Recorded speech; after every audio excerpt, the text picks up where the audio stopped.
Hey everyone. So I just wanted to talk about my experience so far when it comes to investing and making the sacrifices that I have made. Um, so currently I'm looking at assuming a loan on a mortgage right now. This is the first time that I'm doing a mortgage assumption. And right now we're trying to negotiate with the seller because it's still in a market where the seller does have some power. They did a few upgrades to the house, painting, new flooring, things like that.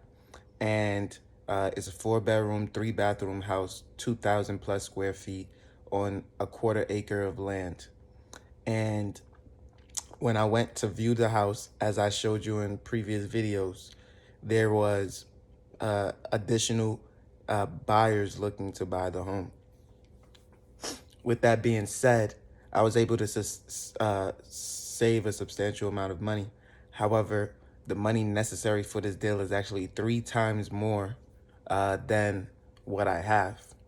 And so now I have to look at alternative options in order to get it financed. Here are some of the alternative options that I could be looking into. One, I can look for a gift. Two, I could look for a partner. Three, I can look for a personal loan, which I've already been quoted on. And it seems like the personal loan over a 5 year period or 60 months would be equivalent to me having bought the mortgage at the interest rate of which it is at today. But the difference by buying a mortgage at 6.5 or 7% today is that it's for a full 30 years. Whereas if I get the personal loan, it's only for 5 years. So there will be a struggle for 5 years, and then you would be peaking just at the right time. Here's here's the thing.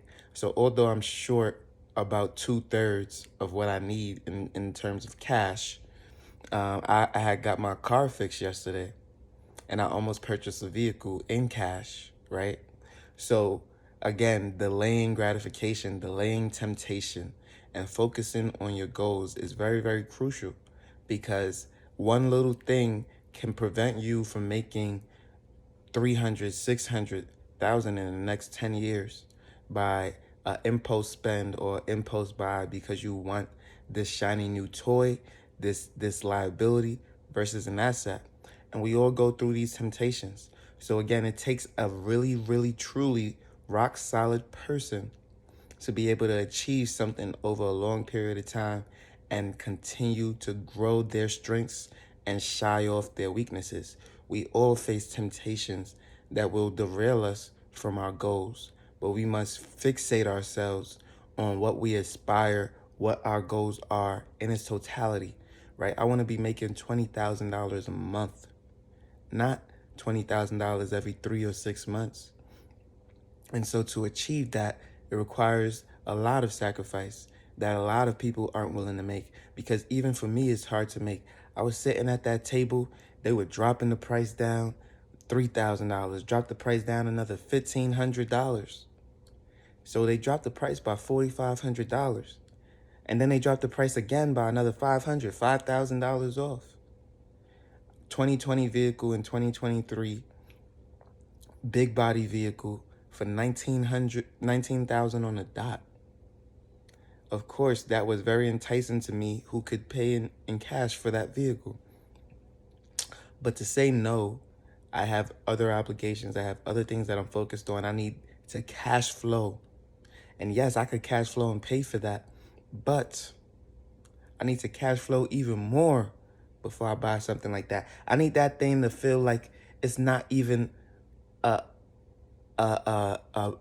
something that would derail me in any regard. I need that to look like it doesn't even phase, or it's not even a blimp in what I do.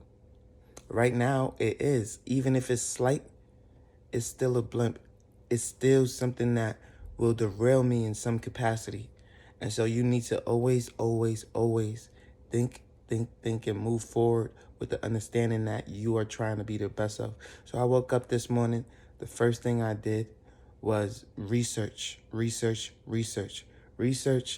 assumable loan, what I needed. I even went to their bank. This is actually my real estate agent's suggestion, which I think was really, really smart. to get the pre-approval from the bank that we're doing the assumable loan from, which will then assist me in, you know, the acquisition of the home. Because if I get the pre-approval with the same bank, there should be no reason why this doesn't go through. And so now we have to wait for the underwriter to reach back out to me in 3 to 5 days, because this bank has a different type of requirement, a different type of process that they go through, all while not truly giving a final offer to the seller, because the seller is asking for 300K and I want to pay 290 or even 295. And the out-of-pocket cost for me is substantial because the debt pay down on this house is substantial. Or the appreciation on this house is substantial, I should say. Therefore, there's a big gap in down payment that needs to be filled. And because of that, you know, I think that the pre-approval with the same bank will give them some reassurance. Having gone through some layers of the process will also give some reassurance. So instead of them having to wait 30, 45 days to close or so, they can wait 20 days to close because I've already started the process with a specific lender, with their lender. So that will give me a step up, especially if this house remains on the market for a sustained or a substantial period of time. This is how you get the deals that you want.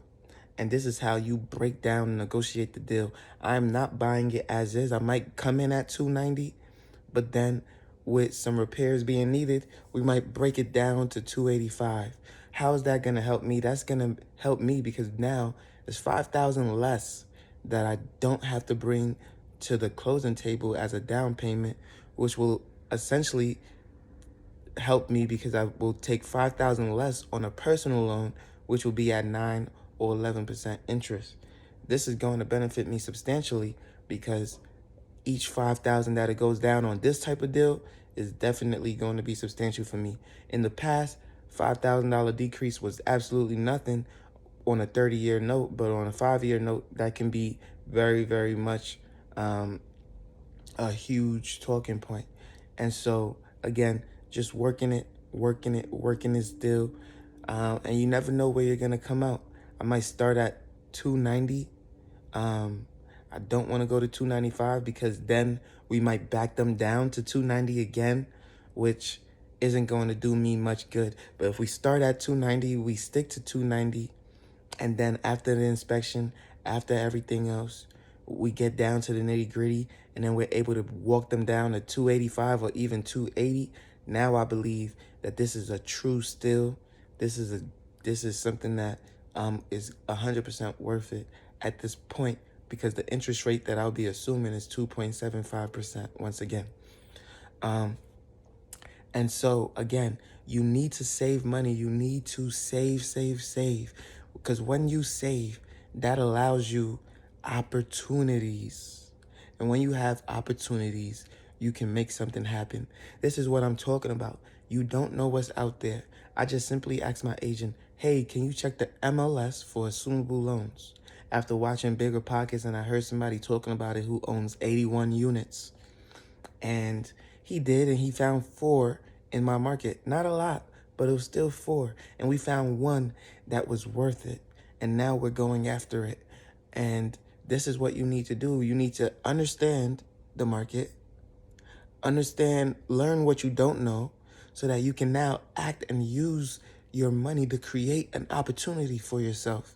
And once you create that opportunity for yourself, don't let it go. Work it, and make it a better opportunity, right?